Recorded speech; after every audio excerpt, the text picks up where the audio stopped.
تازہ ترین ویڈیوز کے لیے چینل کو سبسکرائب کر کے بیل آئیکن اور آل نوٹیفیکیشن پر کلک کریں تاکہ آپ کو ملے ہر خبر سب سے پہلے۔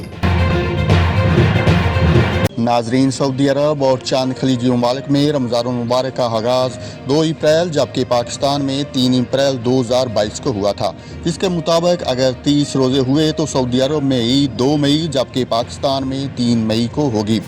ماہرین فلکیات کے مطابق اگر چاند 29 کا ہوا تو عید الفطر 1 اور 2 مئی کو متوقع ہے۔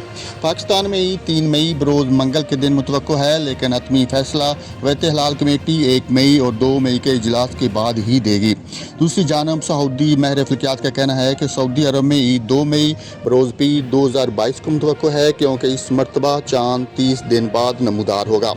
متحدہ عرب امارات کے ماہر فلکیات ابراہیم الجروان نے بھی پیشگوئی کی ہے کہ اس سال رمضان میں 30 روزے ہوں گے اور عید الفطر پیر 2 مئی 2022 کو ہونے کا امکان ہے۔ عید کا چاند ہفتہ اور اتوار کی رات 12:28 پر پیدا ہونے کی توقع ہے۔ عرب ممالک میں اس مرتبہ ایک ساتھ چاند نظر آنے کا امکان ہے۔ مصر حکومت نے عید کی 9 چھٹیاں دینے کا اعلان کیا ہے۔ تعطیلات کا آغاز 30 اپریل سے ہوگا۔